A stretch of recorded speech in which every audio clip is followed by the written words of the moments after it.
All right, well, let's get started, everybody, at least so I can do the initial business information, because I want to be able to give as much time as possible in what remains of the hour for our panelists.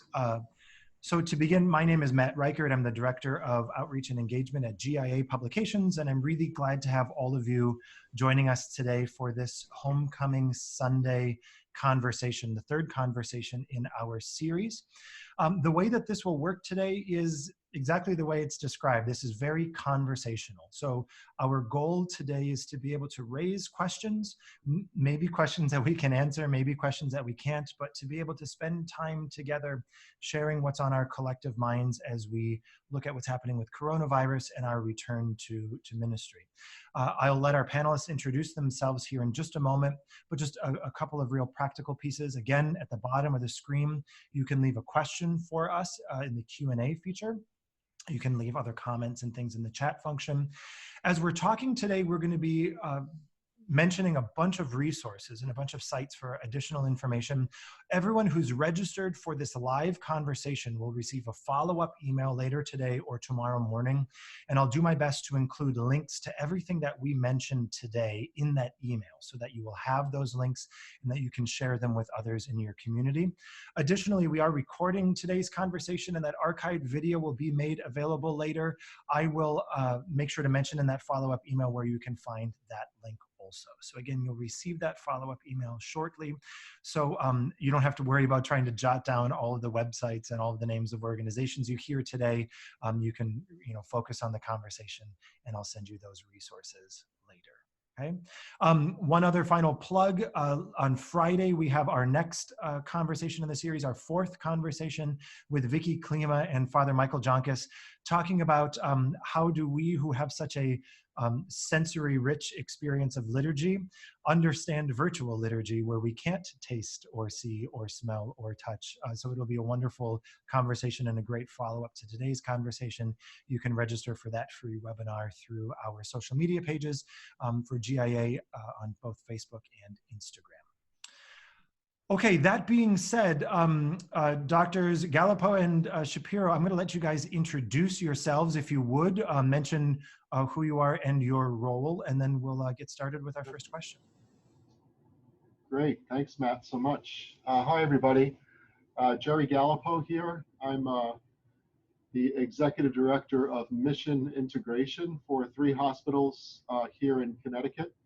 St. Francis Hospital here downtown, inner city hospital, largest Catholic hospital in New England, Mount Sinai Rehabilitation Hospital right down the road, and then a small community hospital in Stafford Springs, Connecticut called Johnson Memorial Hospital. It's my role here to ensure that as an executive leader, I'm helping our other executive leaders in making decisions about how we run our hospital, how we care for the sick, how we care for one another, with a laser focus on our mission and core values as a member of Trinity Health. As some of you may know, I spent quite a bit of time in my life at World Library Publications, running that publishing house for 9 years before leaving there for this new world of healthcare 3 years ago. So it's great to be here, and I hope that this can be a helpful experience for all of you. Thanks, Jerry. You're welcome. I'm David Shapiro. I'm a general surgeon, critical care, and palliative care doc, and I work at St. Francis Hospital. I'm also the Chief Quality Officer for St. Francis Hospital, Johnson Memorial Hospital, and our Mount Sinai Rehab Hospital. So I work alongside Jerry in a lot of ways, and I get to see his work, which is amazing. And I've been in the COVID ICU now for the last few weeks and dealing with patients there. I've been at this hospital for 12 years after training in Connecticut, then Oregon, and I was an undergraduate at Boston College way back when. So thank you for having us. Yeah, wonderful. Well, thanks so much for joining us. Maybe a place to begin, just to establish a common baseline for all of us. I mean, whether we've been consuming news daily or not, we have so many sources of information about the virus, how it spreads, guidance for safe practices and things. So again, just to establish sort of a common frame of reference, I'm wondering maybe you first, Dr. Shapiro, if you'd kind of share with us, what do we need to know about the virus and just some of like the basic ground rules for general just good guidance and safety? Sure. So I think the most important thing are the things that people have been speaking about on the news every day. And that's number one, this is real. It is a real virus and it is causing a problem worldwide. This is not the flu. It is a virus like the flu, and it does have very similar characteristics in how it's spread, but its likelihood of spread from one person to the next is much, much higher than just regular flu. Also, since we don't have a vaccine for it, the likelihood of transmission of people who are asymptomatic and don't know they have it is much higher. So that's number one. It is a real disease and it is really spreading to people. People at the highest risk tend to be people who are older, people who are infirmed. And I won't describe older because as a 46, nearly 47-year-old guy, I'm considered older now in some ways. And people's in their 60s, and my mom who's 72 would never say that she was older. Some people. But at the same time, people who are a little bit older, people who have multiple medical problems, people who have breathing problems, and people who are on oxygen are all definitely at higher risk for bigger problems. They are also at higher risk for getting the infection. While some people may have the infection and not know it, most people who have multiple medical problems will know they have the disease once they have symptoms. The problem is that any of us can have no symptoms for up to 2 weeks prior to having symptoms. So that means that you're contagious, or you're able to transmit the disease to another person in that first several days to 2 weeks of time makes you kind of a danger. Yeah. And that's the concern. The third point is that everyone hears about things like social distancing, which does work. Masks work. I'm wearing a cloth mask. This is the one that somebody made and gave me. Jerry's wearing a surgical mask. While they differ in type, they both offer about the same protection. The masks that we talk about that offer bigger protection, called the N95s, those masks are a little bit higher filtering. When people wear them out in the community, they have not been properly fit tested, and they're supposed to be pushed against your face. They're supposed to be tight on your face, and we have a fit testing process that we actually take a deep breath in, move around, and wear a silly hood in our heads in order to test the device with a device that gives us a certain amount of aroma or smell that we're supposed to be able to smell. Without that, those tight-fitting masks, while they may offer a little better protection, can't really be guaranteed they're not going to spread the disease. So that's why in the hospital we test them for fit. Outside the hospital, we don't have that. The single most important thing we can do to prevent the transmission of infection is wash these. Washing our hands is probably the most effective because our hands are all over our faces several times a day, and usually it's up to 100 times a day. We touch our hands, we touch our friends, we offer hugs, we give them the sign of peace. We do all the things we're supposed to do as good citizens, and those things make us touch each other. Whether the touches are meant to be harmful or not, if you touch your face and you have the disease and you're transmitting it to somebody else, that's a danger. The second thing we can do, in addition to hand hygiene, is making sure that we are staying home if we're sick. So if you are sick or you feel symptoms, don't hide them. Make sure you stay home. Let somebody know about them, especially in the setting where people who live alone don't have access. Don't have access to other people. It's important to have a friend or a buddy that you can call. And I've addressed my family synagogue and told them that if they're living alone, they need to have someone check on them a couple times a day. Hey, how you doing? Good, good, I'll talk to you later. That's all it needs. That means that if someone is feeling ill, we can call someone appropriately and get their doctor involved or get them to the hospital. The most important thing of all these things, though, is being smart about what we read. We tend to read a ton of material out there, whether it's on the news or from friends or on social networking, that can be misleading. One example I'll give is that a couple weeks ago, 2 doctors from California reported on Facebook and on YouTube that their therapy was the most important and that it's okay to go back to doing certain things. Well, those 2 physicians have now basically been shunned by their own organizations. And that's a sad thing to have happen. But at the same time, if you don't present evidence-based material and proper education to people, we endanger the community. So it's important to know your resources. So I'm a board-certified physician. I work in a hospital, and I work with COVID, and I'm being very cautious. I haven't visited my mom in 4 weeks because she's concerned and I'm concerned, but I talk to her every day on the phone. Mhm. That's how I'm dealing with it. Anything to add there? Anything I forgot? I think you're okay. You know, I might add, you know, there's all kinds of things that you find on media with there's not enough PPE, we don't have enough ventilators, where you know, so many negative things. I can tell you here at St. Francis, we have adequate supplies of PPE. We're actually getting 5 more ventilators tomorrow. But this is an incredibly serious disease. We've recorded somewhere between 120 and 130 deaths here from COVID. And just to prevent the spread to people like my parents who are 85 years old, they're very safe right now. Neither of them would survive very long if they were to get this disease. And to see the way that, and I'm just going to be very blunt, to see and hear the way that people die from this, we as church people have to take this more seriously than anyone, I think, because like here, our mission is to serve in the spirit of the gospel as a healthcare community. Obviously, in your parish, you're also serving in the spirit of the gospel.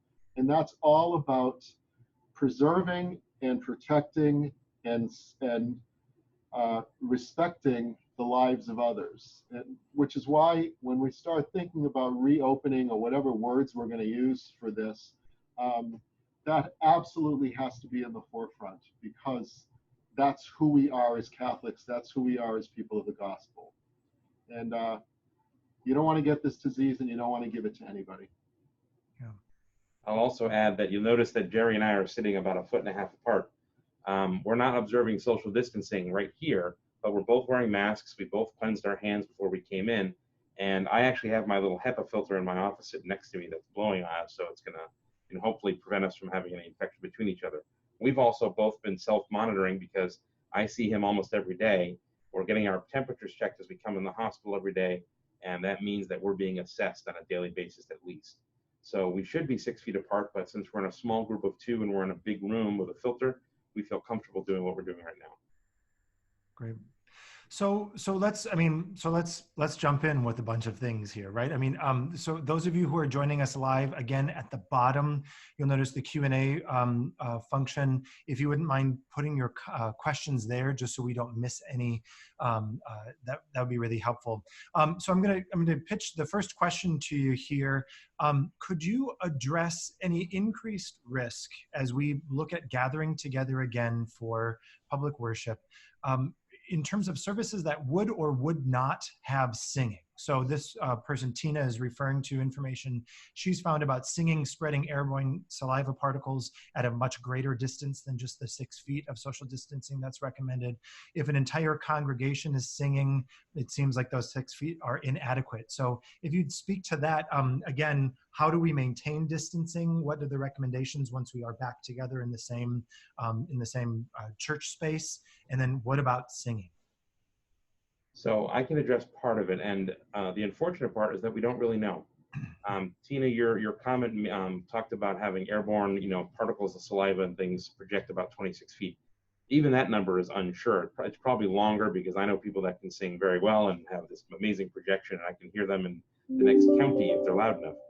But since we're large group choirs, are going to have a problem regathering.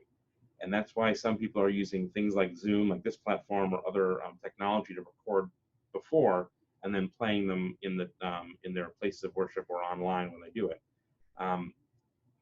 As an example, I was a Boston College student, as I mentioned. The reason I mentioned it earlier is that our music director at Boston College arranged with our alumni group I think it's a 350-person individually recorded choir that we sang a piece online and put it all together, and now it's edited.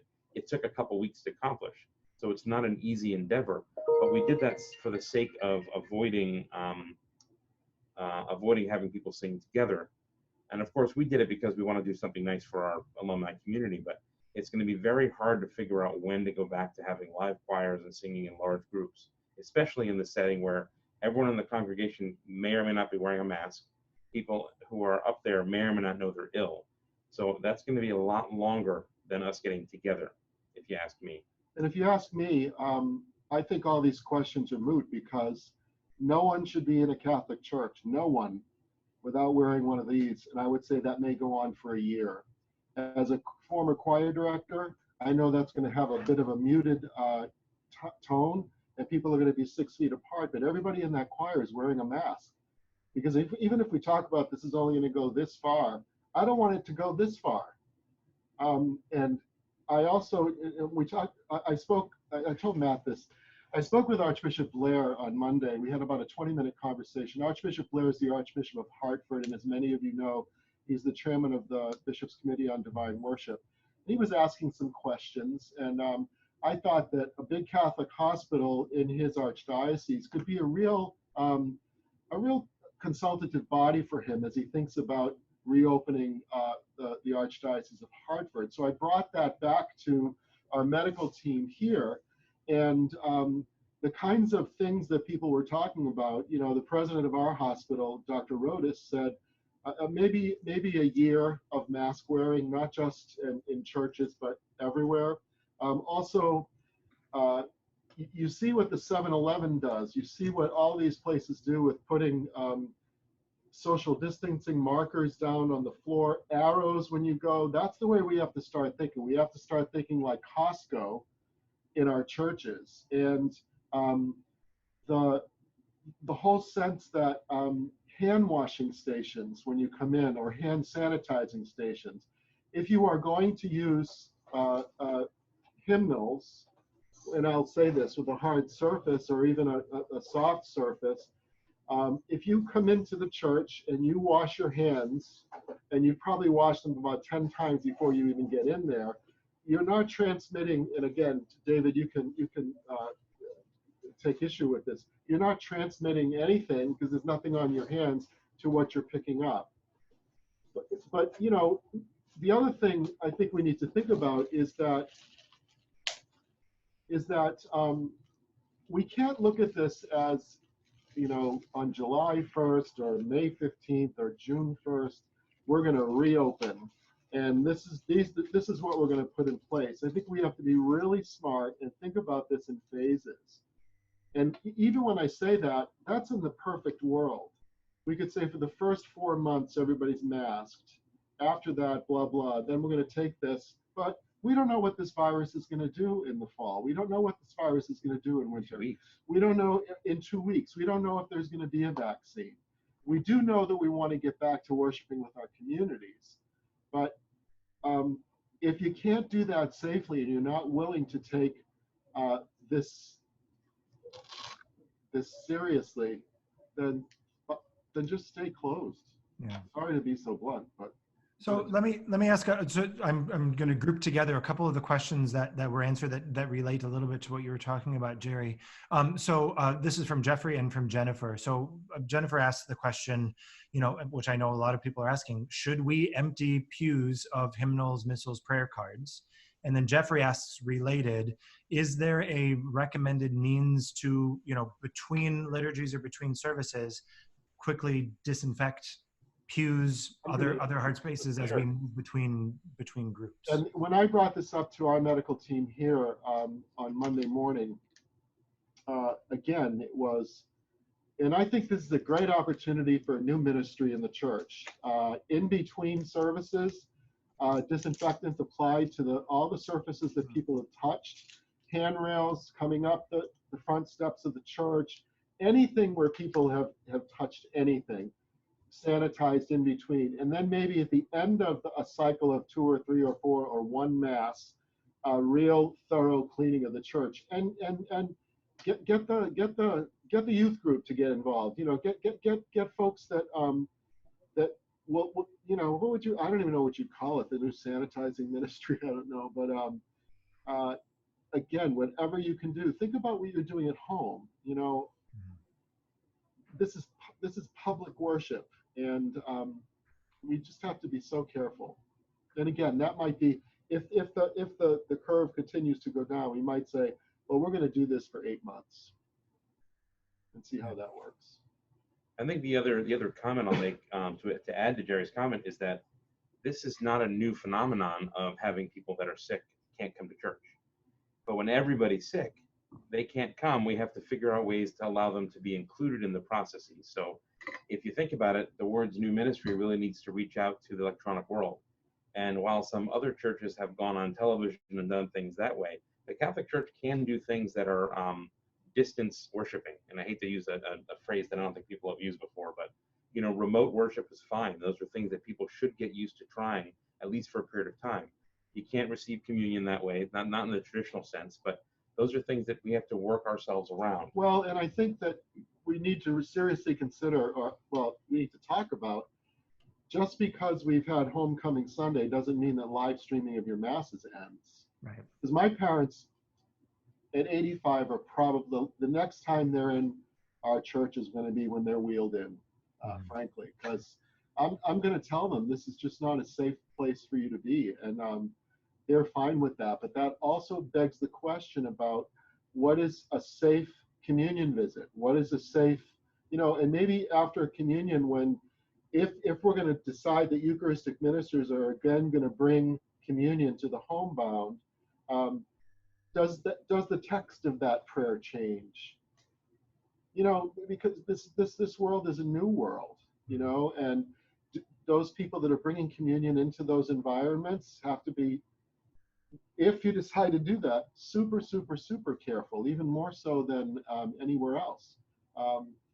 And it also begs the question about communion. If I could go there, Matt. Yeah, that's exactly what I was going to say. I mean, I know we in the list of questions, there's all kinds of them about how do we approach distribution of communion once we may never drink from the cup again. I just say that because that's a possibility. I'm going to just be honest. On Monday, when I had the conversation with the Archbishop, I actually went to our pastoral center. All of our seminarians have been recalled. There are about 16 of them from 7 different seminaries around the country, and they gather for Mass at 7:30. And they're in a huge cavernous chapel, and they're seated maybe 20 feet apart from each other. And they invited me to come to Mass, and then because they spend 4 hours in front of the Eucharistic Lord after that praying for our hospital. So I wanted to get some photos of that, bring that back here, let people know. Well, I went to communion for the first time in forever, and no one was masked in the chapel. I would take some issue with that, but they feel that it's a safe place. They're masked everywhere else in the house. And so I went up to communion, and Archbishop Blair touched me as he put the host in my hand. We have to figure out a way that kind of touch shouldn't be happening, I don't think, at the beginning of this return home. And I spoke again to the medical staff here, and they said, is there a way that the host, I hate to say this, could be gingerly dropped into someone's hand, and we do some catechesis about maybe not a flat throne, but a cupped hand. It's our communion ministers have been. We all know the ritual of this stuff. When we see it at Mass, and that's going to still all need to happen. But certainly we can't have communion on the tongue. I mean, it baffles me, especially being in a healthcare environment and seeing how careful everybody is here. And again, it could be phases. So let me ask. That means that re-education needs to happen not only among the holy, but also among the Eucharistic ministers who are maybe not as trained or maybe not as concerned. Yeah. They need to be aware of the transmission both from them to the parishioner and from the parishioner to them. Both directions can happen. Yeah. I saw a question there about should the main celebrant be in a mask? Right. Absolutely. Yeah. If I'm coming to him for communion and this is kind of a close encounter, the body of Christ, I should be in a mask, he should be in a mask. I can take communion and simply do this. Is there so a couple of other questions that are related to this, and just to clarify, one question asks, assuming that we are back together and have additional extraordinary ministers of Holy Communion, this person asks, would distribution of the hosts with the minister wiping his or her hands with sanitizer or sanitizing wipe, but either before and or between each communicant be effective or a reasonable way to safely proceed? I guess this is related again to the, if we wash our hands and then touch hymnals, if there's nothing to communicate, is there a procedure there you would recommend for? Well, I'll give you an example. It depends on the size of the parishioner audience. It depends on what's going on in the space. Mm-hmm. If you think about what we're doing at the hospital, someone made a question about how we're doing temperature checking. We do temperature checking with a non-touch temperature probe. Those still have to be this far away.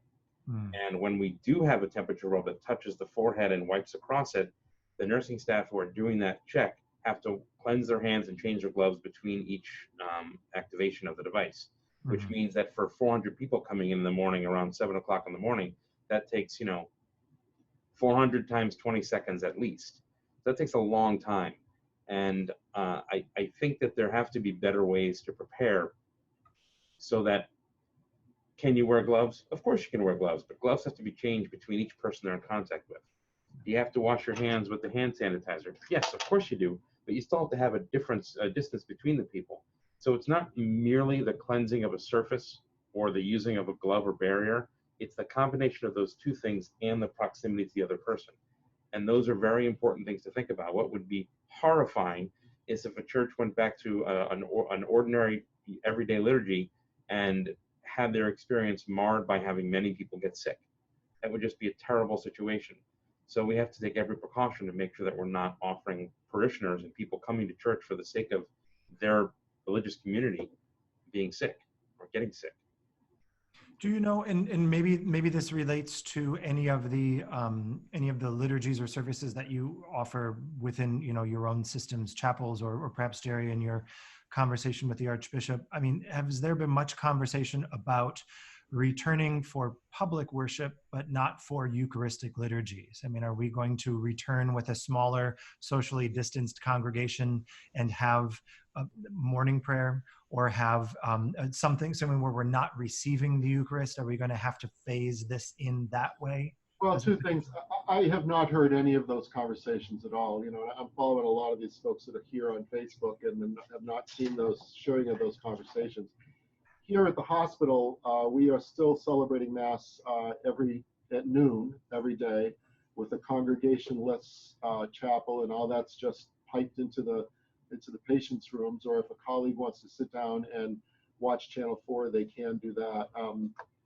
I guess I don't have an answer to that question. Sure. No, that's great. So then, continuing with this idea of, again, just all the different ways that we interact within our practice of the liturgy, could you say something? We have all of these baptisms that have been postponed. We have confirmations that have been postponed. We have weddings and first communions and things that have been postponed.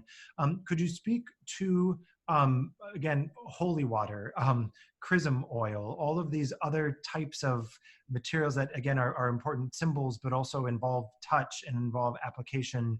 Any guidance or thoughts that you have around those types of materials? This is tough for Catholics. I mean, I've been preaching for 35 years about how our symbols need to be robust and about how liturgy needs to be tactile. Liturgy needs to be something that we can wrap our arms around. We have to take a step back and ask ourselves, what does that really mean at this point? As far as confirmation goes, I can tell you that we might, and I'm sure the bishops will be coming with some guidelines for this, but taking what they've said about the sacrament of the sick and using a cotton ball and then applying the oil, and maybe a second cotton ball to apply the oil to the other part of the person's body, and then those things get burned or buried or whatever. If you have a confirmation coming up with 40 kids, you may need 40 cotton balls. I think the days of either pouring oil and smearing it or the thumb, that's just craziness. and I don't mean to sound disrespectful, but really, really rethink what we're doing. And I think that infant baptisms, particularly, um, the water can't be shared. Water can't be shared for adult baptisms either. Like if we put you in a font and converted you from Judaism to Catholicism, my friend, and and he goes into a font for immersion, no one can go in that font until it's drained, cleansed, and disinfected. So there may be some return to the 70s, if you will, for a little while, where an adult baptism looks like this. And it pains me because I'm the immersion guy, I'm the font guy, and but again, it's safety at the beginning. And the thing that probably helped me the most, and I'm still staying healthy, is the admonition early that said, act as if you have the virus.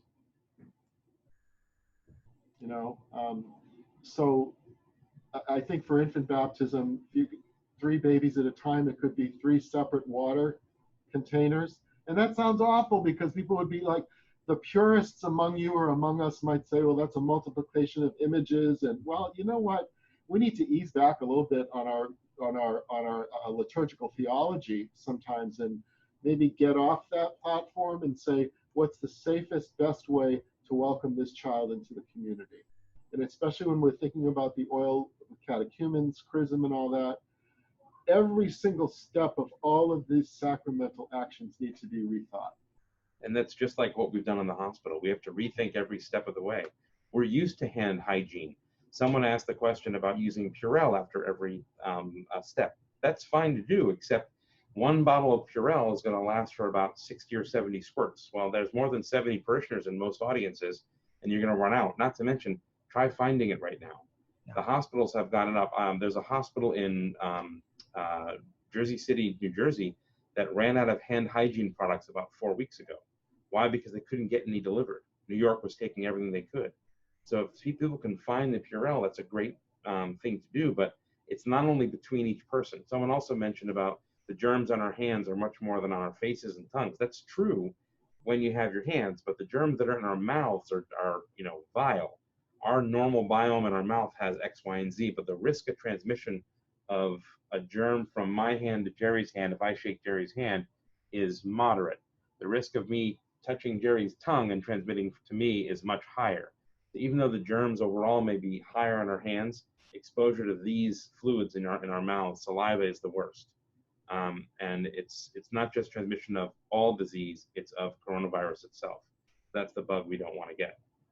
You mentioned, of course, all of the things that you have to do differently in a hospital setting. I'm wondering, so one of the conversations we have coming up next week, in fact, is with Matt Brophy, who's in hospital chaplaincy in the Chicago area, talking about just being in that setting and how that's been different. I'm wondering, for some of these questions about what do we do in liturgical practice, how have things changed in your hospital, even for things like anointing?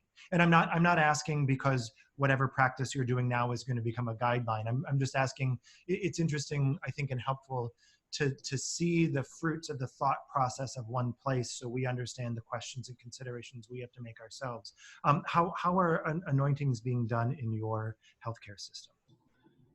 For dying COVID patients, we made a decision early that our priest chaplains, both of whom have what we would call comorbidities, so breathing problems or aging problems, that we were not allowing them to anoint.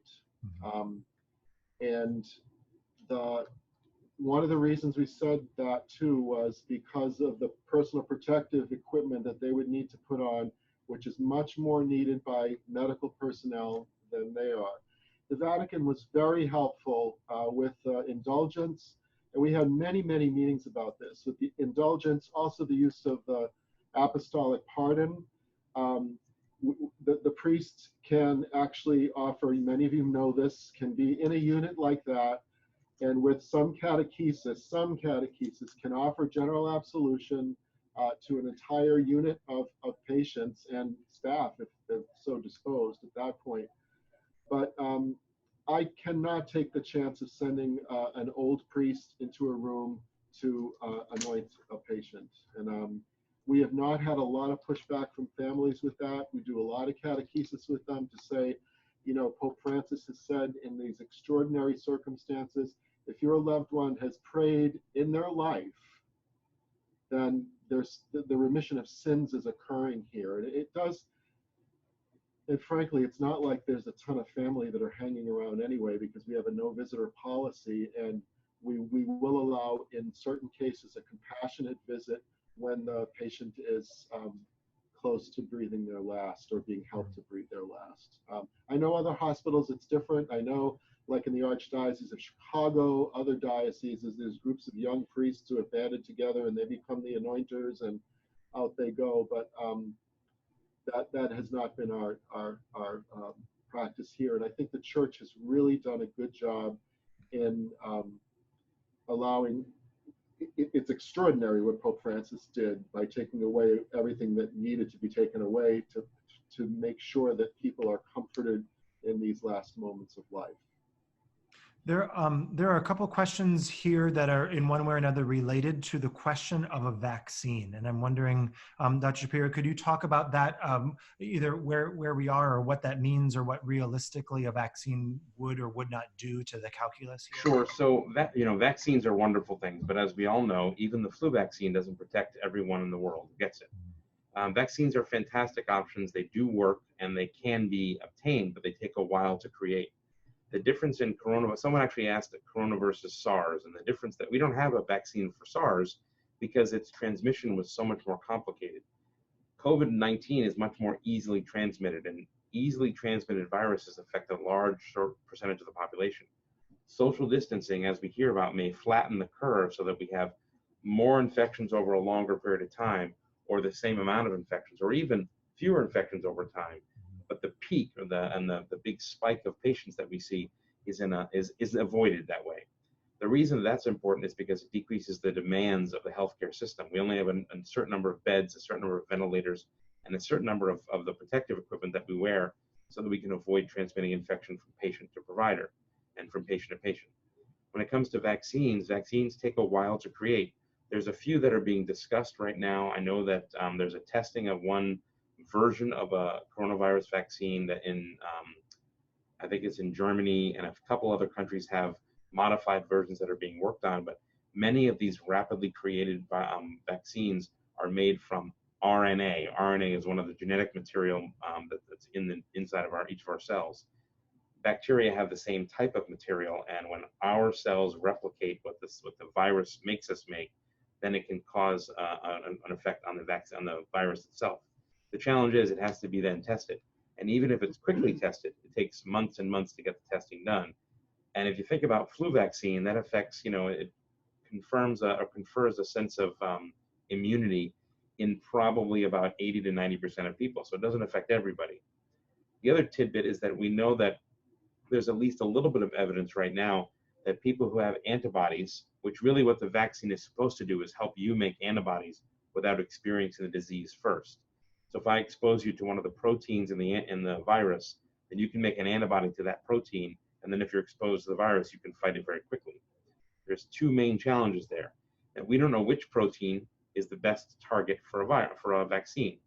The second is sometimes that the action of making these vaccines can cause something that's much worse called sensitization. So if I give Jerry here a vaccine that instead of making him immune makes him hypersensitive to it, then he can get that. The antibodies then have a field day with the virus once exposed, and he gets exposed and then has a very, very severe reaction to the viral infection. Now, anytime we have a viral infection that it comes in our body, we have the response. Fever is not caused by the infection, it's caused by our body's response to the infection. So if we get a viral syndrome from a vaccine, we expect that to a degree, but it should be short and it should be easy. So the vaccine is still in the early phases right now. The hope is that we can get there by the end of this year maybe, and that still has to then be tested to see how long people are immune. So we don't know anything about what the vaccines will do yet, and we're still early in the phase, but there are multiple companies are working on them. I hope that answers the yeah, no, of course. A couple. So given all of that, and given all the things we've talked about, it's clear from the way that you've been talking around these issues and helping us contextualize them, that whenever it is and in whatever way we're able to gather together in spaces and places, there's not going to be the magic solution to how to do things. There's going to be multiple strategies that we're going to need to utilize. So given all of that, just real practically, and I hope this isn't an unfair or too abstract question.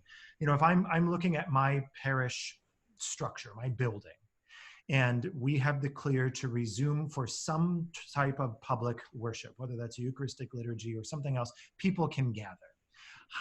What are the ways that I should think about identifying the new capacity? What are the practical ways I should look and say, okay, my building is structured like this, therefore we could maybe have 70 people, or we need to space them out this way, or people need to enter this way? What are some things we should think about as we look at our own home communities?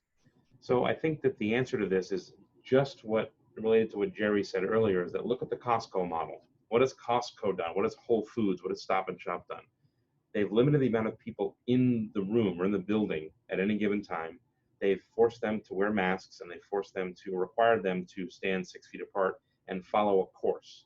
So you can imagine that if you have a course that you could map out in your church where the service was going on and it was either expedited, shortened, or done something to make it easier to convey the message of the Mass, and then have your Eucharist portion parsed out to walking up and leaving and walking up and leaving, it's a reasonable thing to think about. But at the same time, I'm not sure when that's going to be a good idea. And I say that because what we don't want is for 400 people to rush to the church and want to be able to participate and then not be allowed in. We don't want to have people, thank goodness it's spring and summer, we don't want people to wait outside. It's going to rain, it's going to snow, it's going to do all those things in the next year, and we're going to have to be prepared for doing things as we can at a much smaller level. So I don't think there's a number that we can identify that's going to be a safe number, because this is not a safe number. Mm-hmm. There's 2 people in this office.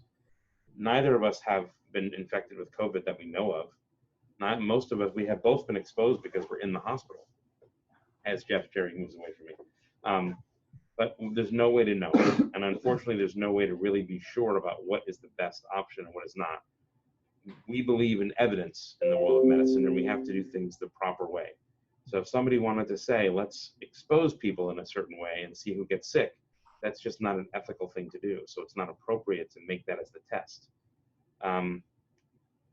It's challenging to think about how things are going to happen. The other thing that I do is I actually own a restaurant.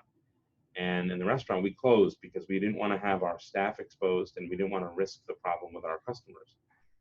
And there's really no way to tell when the proper time is to come back. And I think most places would be erring on the side of caution, so that when they can open in a sustained way. What we don't want is to open in the short term, have people get sick, and then have to close up again, and then go back to the drawing board. The drawing board is now. Think about ways to convey a Mass electronically, to offer people liturgy, and then have the celebrant take it only. All those options exist. I see that among the questions, but the organist and a cantor don't have to be present to perform. They can do that from the comfort and safety of their homes. People can pipe in music. They can be electronically transmitted in, and those are things that should be considered. Let me chime in here, because I've been wrapping my brain around this. I belong to I live out in the woods on 6 acres of forested land, about a half hour from here. And I go to a little country church. The music is okay. Singing assembly is really great. I would say there are about 80 people that attend the liturgy that I am at. When I think about configuring a space, and I think about social distancing, and I think about that 6 feet, and I think about 6 feet this way and 6 feet that way, or 6 feet diagonally, get the mathematicians and the architects in your parish to say, let's try to set up a seating plan that actually respects the social distancing issues. I think we have to ask questions like, well, you mean I have to separate my two kids by 6 feet? No, that's not the point. If you've been quarantined for the last 6 weeks as a family in your parish, you get the pew that has the number 6 on it, and you've trained your hospitality ministers to know how to ask a question in a social distancing fashion. You do catechesis, you get stuff in the bulletin, you get a pastor's letter to say things are going to look different, but we're going to do what we can to keep you all safe. Communion's going to, you might have to have the hospitality ministers be a little bit of a policing squad to make sure that people are separate when they're in the procession. You know, musicians, I think that means that communion's going to take longer. I would advocate for live music in the church at this point. I mean, but longer communion processional hymns certainly. But you know, I was over in Costco yesterday, begging actually for donations, and the old lady pushing the cart was chided and told to turn around in the aisle. Didn't she see the orange cone? And I mean, I'm not advocating orange cones in the church, but just being able, and as Catholics, we're really good at becoming used to repetitive behavior. Let's face it. Once something is in place, it's going to be growing pains at the beginning, but we don't want this thing to spread anymore. We don't want a resurgence of it. So again, I would say it's in the spirit of the gospel that we make our adjustments, but plan the space, plan what communion's going to look like, plan entrance doors and stuff. You just don't want people bunching up, and they're already used to going to the grocery store and seeing their neighbor and not getting close anymore. And you see it in public parks as well. People aren't in each other's faces, and in church you can't do that either. You know, at least for this time, because I think, you know, maybe our branding is Catholics flattening the curve. You know, I think that's our gospel calling right there. You know. Yeah, I think one thing that you mentioned earlier, Jerry, that I think is really important, just as a consideration for what you're talking about, if you know, the reality is that because of the way we have to organize our physical space and our procedures for public worship require that we do have a limitation in the number of people that are able to be in one place at one time, that is going to require that we do continue live streaming, that we do continue other ways of including people, because we're not, I mean, I'm in a small country parish. I'm not going to be able in our parish to say we're going to add the equivalent number of masses at the right times to get everyone to be able to attend in person. We're just not going to be able to do that. So this is, I mean, I think this is an important thing for people to hear, that the solutions and the strategies that we're using, we're going to need to reach for it all. And we're going to have to continue many of these into these new procedures, even once we are able to gather, just because of what the limits of physics and the limits of our physical space are going to dictate. You know, one other question related to space. We've had a couple of people ask how our considerations should change in terms of outdoor celebrations, given the fact that it is spring or summer. If we are able to gather out of doors, does that change anything? Is that a recommendation? Are there other things that we need to consider there? So the recommendations for outdoor gatherings are still to avoid them, at least for now. And the last CDC, or the Center for Disease Control and Prevention, recommendations are that we should avoid large gatherings or even small gatherings of more than 5 people. And that's outdoors or indoors. The good part about outdoor is that you don't have to clean anything.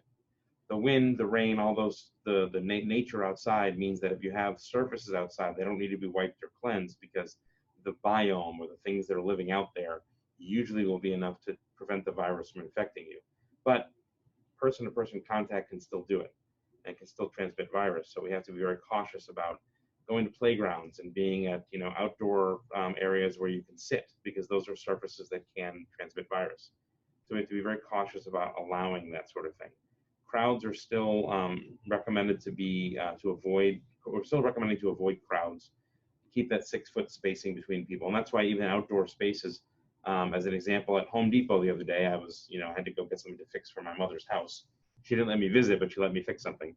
I waited in line for a good 45 minutes outside as they spaced people out, and we sat 6 to 10 feet apart outside waiting to get in. Those are things we're going to have to keep doing. So the traditional being close to one another, offering the peace and being part of the ceremony together is something that we have to wait on. You know, I think about the last parish I was in when I lived in Chicago was Old St. Pat's. I've been thinking about, because praying for them as well, but thinking about the principal mass on Sunday being so packed. I mean, you're like sardines in there. And then there's another mass that has to start 10 minutes later downstairs. It's the overflow. And now I know they have another big, huge space. I think rethinking what social distancing looks like if you're going to, maybe you live stream, if you don't have enough priests, you live stream locally, even in another space on the campus. I don't know. And I know there have been some questions about, since we're still talking about all of this contagion, if you will, why are we even having this conversation? I think we have to have this conversation because the pressures, and I was just reading it today. You mentioned it first, I think, about the Archdiocese of St. Louis. Somebody on Facebook today said, you know, I feel like I'm really in a quandary because the bishop, you know, the state is beginning to reopen and the bishop has decided that he wants to reopen as well. But I don't feel safe as an older musician going into a room full of people, even if it's all socially distanced at this point. I think it needs more time. But that's why this conversation is so important, because pastoral staffs have to start chewing on this stuff and saying, how do we make sure people are safe? Anyway. Well, no, and I think that's I mean, I wish, like all of our conversations, we had more time to get into these things. But I think, you know, as we have our last 10 minutes or so, here's an observation. I mean, I find this fascinating. I find it helpful. I find it depressing.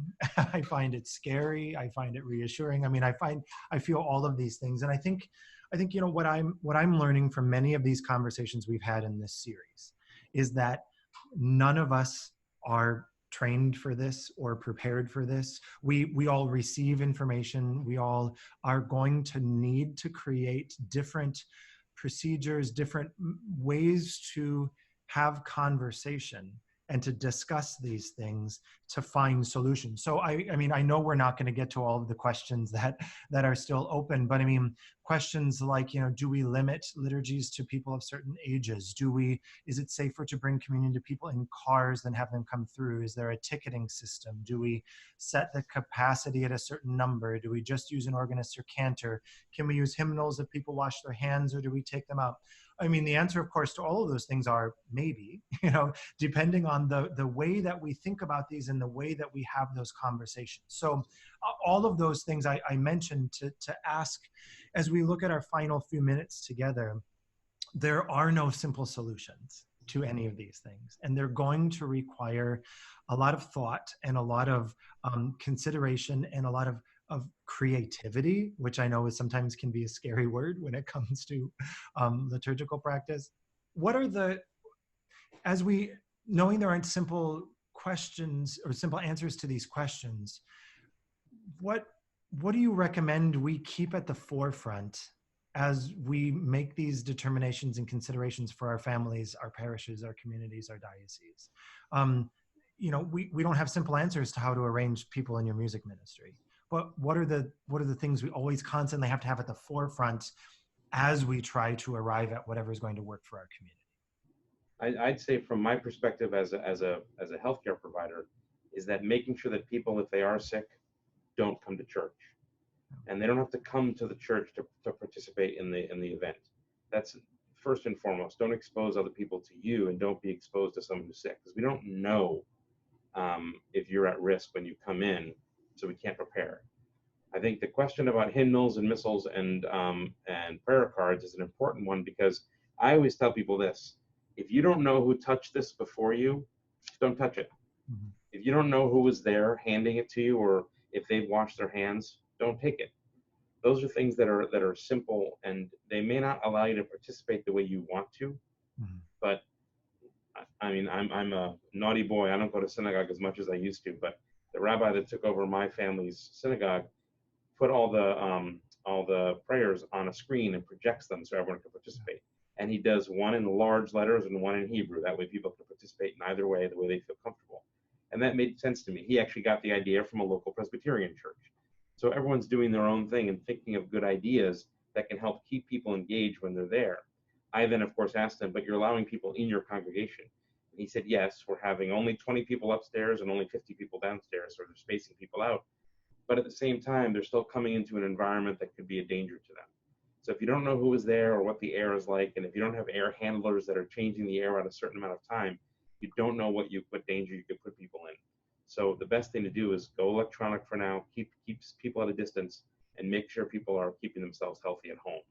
That's the recommendation I give until someone at the CDC says to church, and there is a document that will provide you for faith-based organizations that are giving recommendations about that very topic.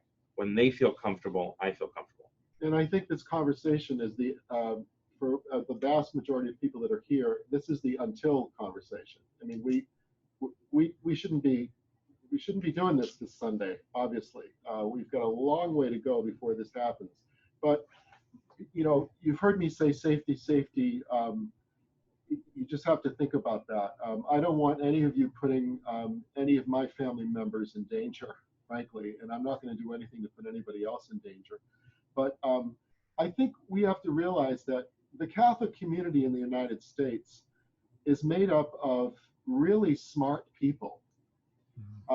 And, you know, my apologies to everybody here, but we're not the ones that are smart when it comes to this. We have to rely on our bishops connecting with medical personnel, the doctors in our own parishes. Maybe there's a Zoom meeting that you start right now with a couple of docs in your parish, with an architect, like these really, really smart mathematical people. Get them focused on this. Most of them are sitting at home on their butts anyway. Just get them focused on what the until looks like, so that when you do get a directive that it's going to be okay to begin something, then all these questions about ticketing and size, indoors, outdoors, cars, the pathways, the orange cones, the markings on the floor, the closing of the pews, the spacing of the choir members or not, whatever, and the sanitation of the space every time a group leaves or comes in, all of that stuff, this is the time to start doing that, so that when the until arrives, we look smart. Because guys, Catholics can look really, really dumb sometimes. And it shouldn't be left, sorry, but it shouldn't be left to liturgists, musicians, and priests who don't know anything about, not anything. Now you know, because you sat here for an hour with us. But, you know, just use common sense, but use the Catholic people. You know, the baptized have amazing strength. Use them. Yeah. I mean, that's, thank you for that. I mean, thank you both, obviously, for this time. I mean, I know that we're hopeful and awaiting further directives, all of us from our diocese or from the USCCB. We know that there's other information coming out.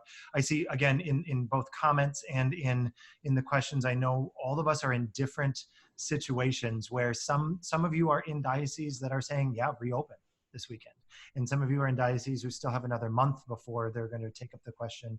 And we're all in different situations. And that, again, is why we feel it's so important to have these conversations where I know I'm coming away with so many more questions than I am necessarily practical answers. But I mean, I think that's where we are right now, and creating a space for us to be able to bring these questions, especially both to you, Jerry, and to you, David, is so helpful. We appreciate that, even though we all are in a different situation. So we're right at the end of our time, unfortunately. I know we didn't, as always, get to all of the questions that people asked. You'll all be receiving a follow-up email with, again, links to other resources, other places that you can go to find information so we can continue this conversation. Thank you so much for joining us. And one final word too, and I know some of you have to go.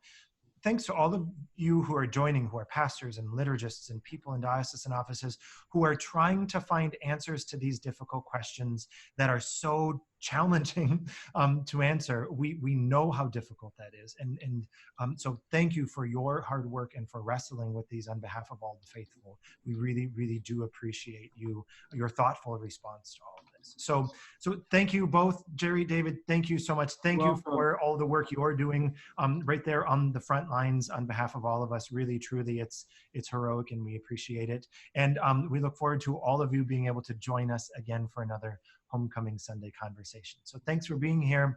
God bless you all and stay safe.